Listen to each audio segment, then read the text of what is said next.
Welcome to the next part of tr6 engine rebuild. Now, this is not exactly the same engine as the one I stripped. Okay, so at this point of the video, there's a change. This is not the same block. Basically, long story short, the engine here beside me, let me reach for the camera and show you. This one over here, that was it. So I'd stripped that one down, I'd done all the measurements, I'd cleaned it, I'd done the block, I'd even put the crankshaft and everything back in it. And then basically I got to the head and realised the head was shot. It was completely gone. Actually, you know what, I'll show you the head, so you know. So the head unfortunately has gone beyond because of the piston. So hope you can see this with the light.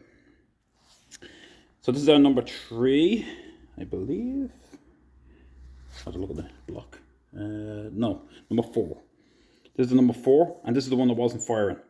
Obviously gotten full of oil. The piston itself had chunks gone off the side, and the pieces of it had fallen off, or say come apart, and came up and basically got stuck here. So as you can see, it's absolutely annihilated it. So no amount of machining is going to take that out. So to be honest, this head is kapush. It's gone.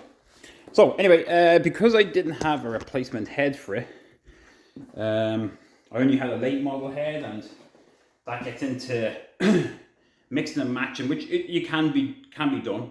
I just didn't want to get into it for this one, so what I've done was I'm just swapping it and doing a whole a matching head and block.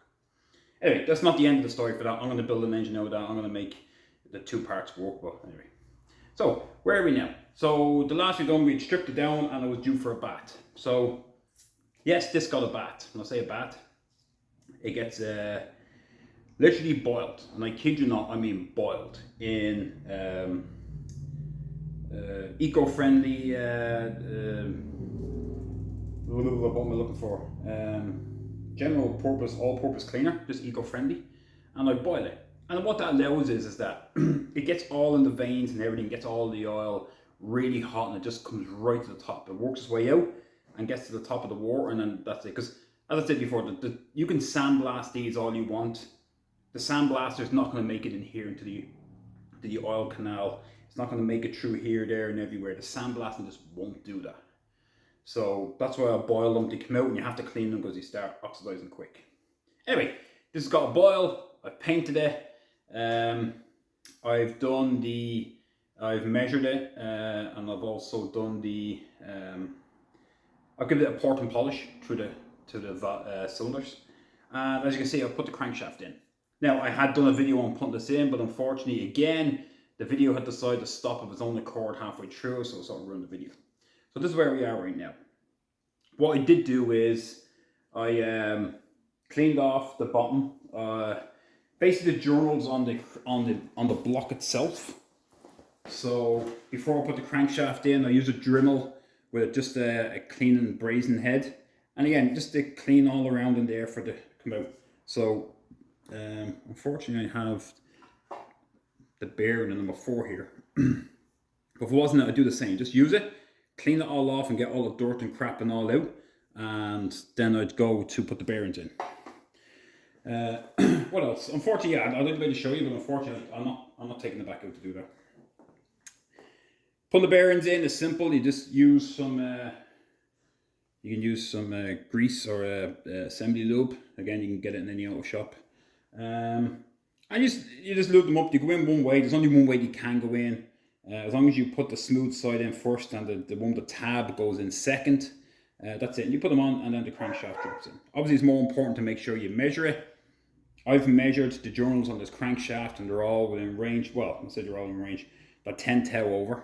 I don't know if you can see, but that's the paperwork where I was doing it there. So I was measuring the journal. I was on both the crankshaft and the mains.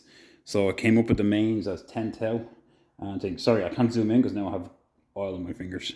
So I was taking the measurements, and again, looking at the difference and making sure they're pretty much up there to see where they are. So that's it. If you want to see a video on like that as well, I can make one, but if not, again, I know Ellen on Rusty Beauties has an amazing video for that for information, so by all means check his one out. So now we're at this point. So what we're going to do next is, I'm just finishing off putting in the core plugs. So we're going to do the last few core plugs at the front. And then what we're going to do is we're going to do our thrust washers and check for the end play. Sorry, the doggies are, I think the doggies are hungry in there, so they're calling for food. They're always hungry. So one last thing I forgot to say is that when you're putting these back in, it's very important that you have the correct casing for it, and you keep these matched, because these all come out in casts for each other. And to tell you how important you really are, how significant it is, even just for the casing alone, especially with connecting rods and everything is that. When I swapped over the engine from this other one, I'd put the crankshaft in, and I'd put the bearings in, and I'd put the casing on it. And as soon as I went to tighten up, I realised that it wasn't tightening up at all. Well, I say tighten up. It tightened up that the crankshaft wouldn't move whatsoever. So I went through one by one to find out which one was the one causing the crankshaft not to move, and it was number one. The number one was when I tightened it down, it just will not move, and I couldn't figure out why. Everything was correct, everything was facing the right way, it was all lined up. And then I found out in the end, what I'd done was, when I swapped these engines around, the parts for this engine that I'd stripped were in one spot. And because I was putting that one back together, and I was swapping them, I ended up grabbing the casings for this engine for that one. What a difference that makes. So when I put the casings for that engine back onto where it should have been, everything was perfect, exactly the way it should be. So again, even though it's the bearing that takes the brunt, it's very important that you keep the casings with each engine. So if you're ever swapping engines, keep these with it somehow, because that makes a difference, because it probably won't work and you'd have to machine these some way, shape or form. And with that as well, you want to make sure they're numbered. So in this case, again, I can't zoom in, the number 4 is stamped here. When you put these back on, if you don't know which one is which, number 4 is the easiest to remember because it's the fattest one. It's the only one that's like fat. The other 3 of them will have a mark on them. They should have a stamp here, either in the middle or down or one end of it, and there'll be a number to match the number on the side of the block. The numbers both go on the same side, so if you find a number near to this hole, well then that one goes on that side. The numbers should be facing the same way and look the exact same. Some people, what they do is they'll do this, or I'm not sure if the manufacturer or they've done it out of a factory, is they put notches in it. So number 1, they'll put they'll get it, when it's in there, they'll get a chisel and give it a tap and leave like a notch. The number 2, they put 2 notches, and number 3, they put 3 notches. There's no need to do number 4 because again, it's so easy to know which one was which. And then that way, if you can't see the stamp for the number, then the notches will give it away which position it was in. So keep an eye out for that as well, that you may get casings that have the notches on them that represent which number they are as well. So keep an eye out for that. Anyway, that's that going on. So I have two more to put in here. So I'm going to move you.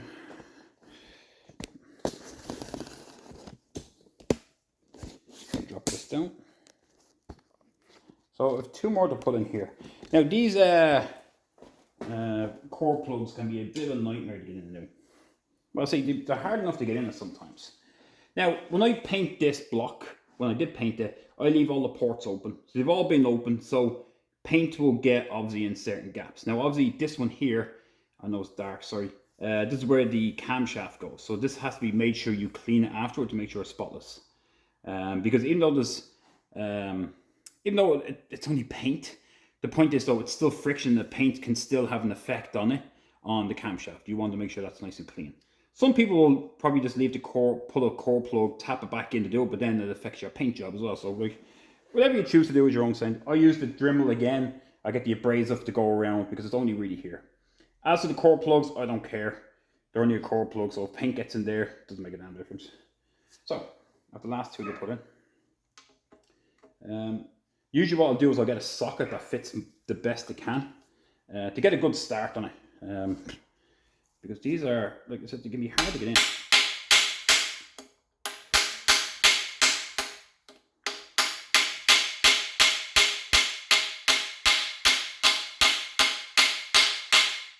Especially when you add a little tiny layer of paint in there.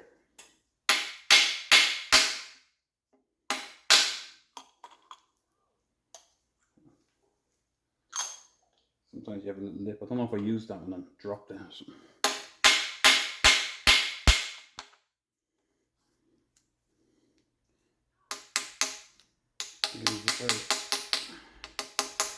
You're surprised what a tiny little bit of paint does to it. Just makes it just that orchestrated.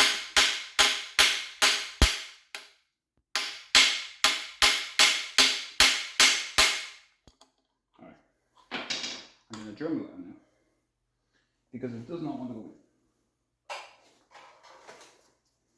Obviously that tiny bit of paint was enough to upset it.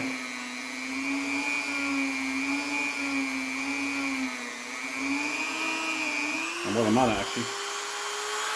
What I'll do here as well.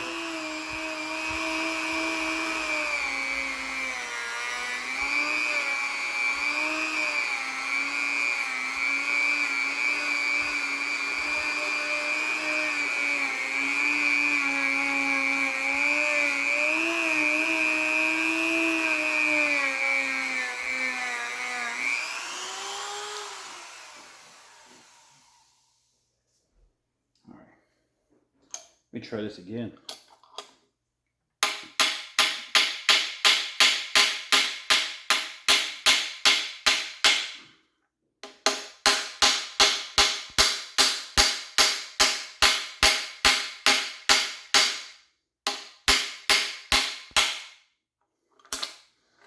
Well, this one's been a right pain. You'd think getting a socket that fits a grey has a good match to it would help it go in. Well, try the next trick. Bigger hammer.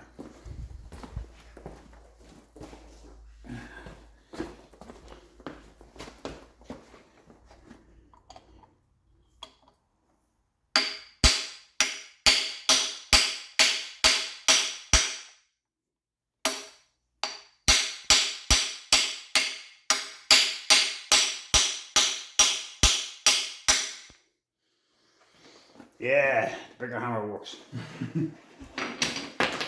Once got a good start.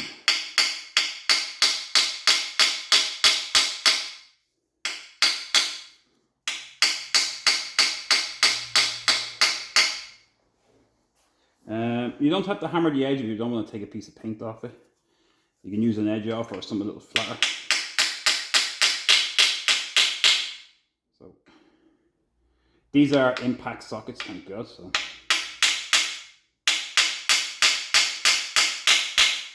just trying to get it flush this as best I can. Of course, make sure I didn't bend it, but yeah, it looks like I needed a good bang to get in there. That was a small one. Hopefully this goes in a little easier.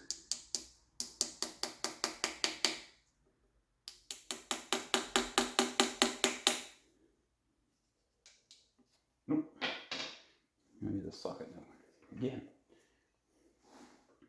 Where's some other little sockets? Oh, they're all on the far side.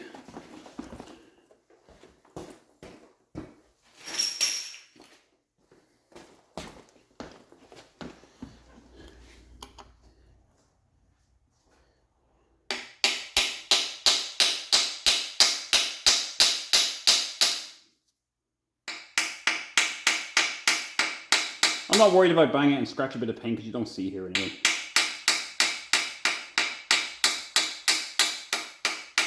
These I'm pretty sure you don't. That's where the water pump goes.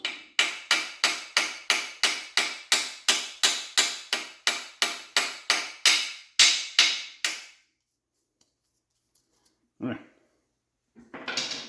So we have, I think, all the core plugs in. So we're going to go to our end flow. So what's the end flow? The end flow is basically the amount of play you can get on your basically the crankshaft as it moves. So the crankshaft plays up and down. All right, let's go to the far side again now, because we had some. So push this out of the way.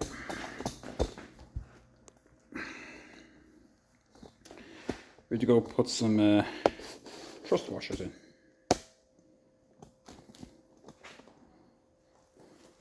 Now the thrust washers go. I have to remove the gloves here because I don't want to grease all over the hands, all over the camera. So the thrust washers will go in here. So either side of the journal. So there's a gap here will go in, and then if I pull it back, the other one goes in this side. Right? So what you always do is you'll always start off with a standard size and work your way up to see which size actually fits in. So I have some standard thrust washers here. These don't have to be lubricated when you put them in, as long as they're clean. But there's no harm putting a bit of a assembly lube on it again. More change. Just to make it go around the crank a little easier. So if you're ever putting these in, they're marked. So this one, hopefully you can see it. Or we can zoom in a bit.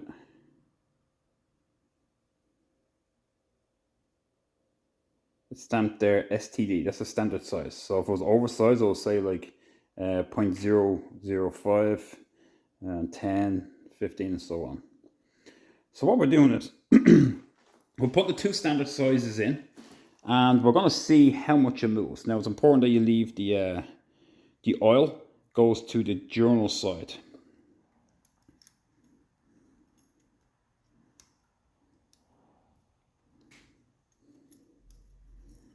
So slide down, push it forward. And the next one goes in as well.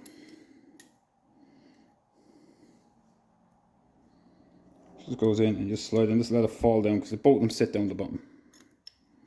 Right? So now the two of them are in there. Where we go from here is that we have to measure the distance to which the crankshaft moves. Now you can take it from both ends. You can take it from the front end, or you can read it here at the back. It makes no odds as long as you have a good read on it. So it's easier to go from the front because you have more room to play with. So I know it's a little darker over here. So next we get our tool to measure. Now this might be set up already because I already used it to do the last one. Alright, now I need a screwdriver to move this.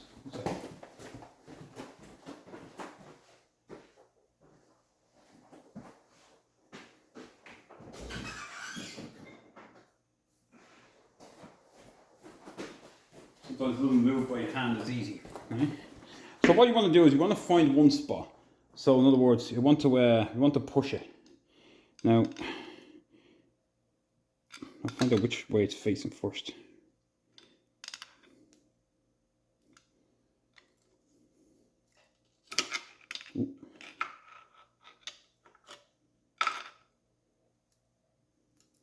Alright. So if I go one way, right now, if I move it, you can see the gauge moving. So as soon as I put it back, the gauge is going to move. Actually, I'm going to put it over so you can see.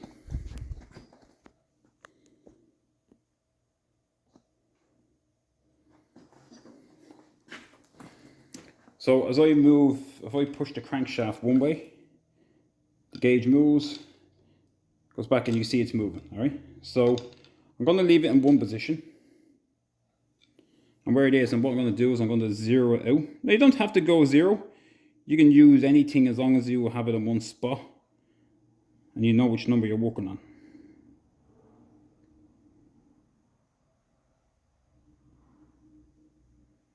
Alright, so on this, the book says it has to be between 6 and 8/1000 of an inch end play. So in other words, as I move it, it can only move between 6 to 8/1000 of an inch. Anything over 8, then you oversize. You put one oversize in one side, and if it keeps going, if you have that much play where you have to put more oversizes in, so something's up. I'd be looking at getting the machine or change the crank. All right, so with that, I'm gonna go and push it. So I'm gonna push it back. All right, So in this case, it has stopped that. Zoom right in. For me, it has stopped 10, 9, 8, just before 7. So it's just before 7 too. And what I'll do is I'll move this now a few times, because I want to make sure when it goes back that the resting position is 0. I'm going to move the camera so you can see my position of it.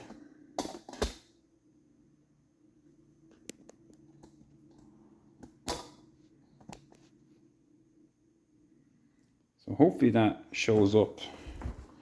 Hopefully, let me move it a bit more.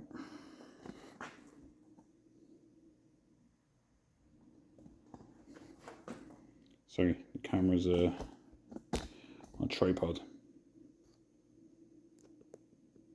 Alright, so to me that's bang on 0, as you can see. Is it? Yeah, that's on 0. So when I move it, I have between 6 to 8 tails of play. So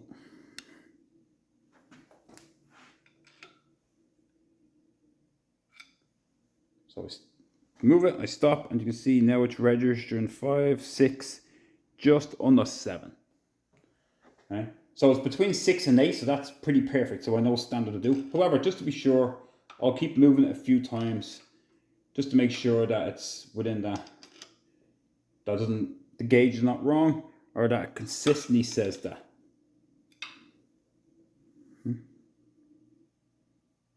So it's still on 7, so I still have 1/1000 of an inch. So that's good, that's perfect, that's exactly where I needed to be. So I can start, I can actually tighten that up now. And I'll do the same thing as soon as I tighten it. I'll do the same and I'll actually, I'll measure it again.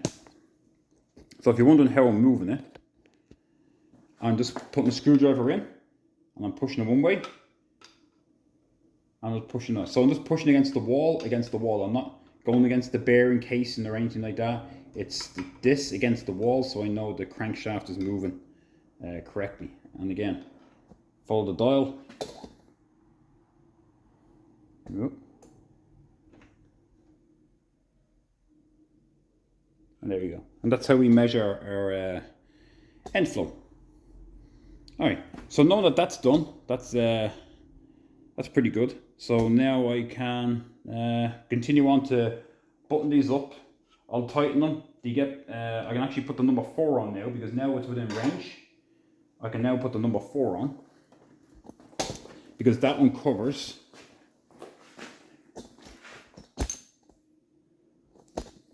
the number 4 is what covers where the where your thrust washers go. And again, I don't know if you can see this, and I hope you can see it. This is stamped number 4.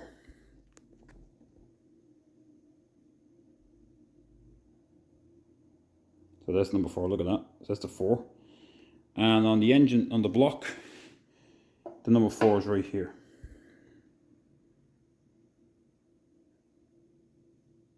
That's the 4. So again, it's important that when the two of them go together, that the two of them look the same direction, so you can read the 4 the same way on both sides. And again, the same numbers will match, and if you're up here, you'll find your number 3, which is here, 2, and then 1. Now, I don't know if you've noticed, but this is it's quite filthy along here, because yes, I have not cleaned it.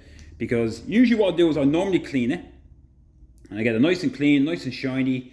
Then I start putting all this in, and all the hands and all the elbows, and grease gets all over it. And by the time I go to do it again, it's filthy. So forget that, I'm going to skip that stage, and what I'm going to do is when I actually go to put the gasket on it, then I'm going to clean it. I'll clean it right up. So that's it for now. I'm going to button these up, and then I'll put this on. I'll tighten her down, and then I'll check the end flow again. And in the next video, then we should move on to. It should go down easy. Go down a little easier than that.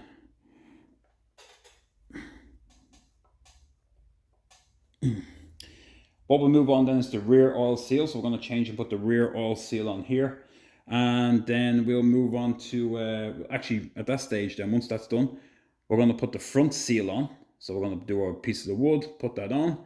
And then it's time to flip the engine over and then start working on some pistons.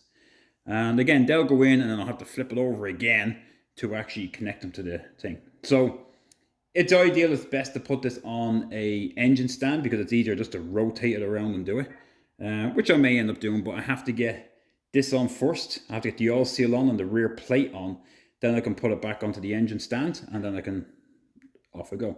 So I might just do that just to make life easier instead of constantly flipping around these stands.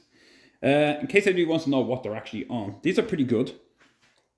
You can get these stands in Home Depot. They're $50 for a set. And I believe they hold a capacity of 1,000 pounds. Hang on, I'll show you them. They're pretty handy to have. So here's another box here.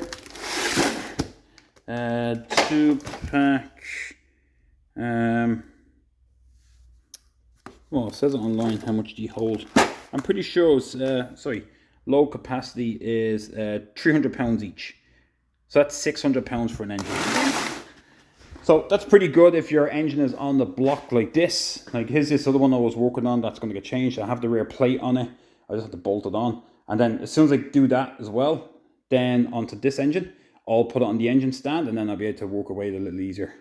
So that's it. So thanks for watching this video. Any comments, questions, concerns, as usual, give me a shout. I'll help you as best I can. And yeah, see you in the next part. Thanks for watching.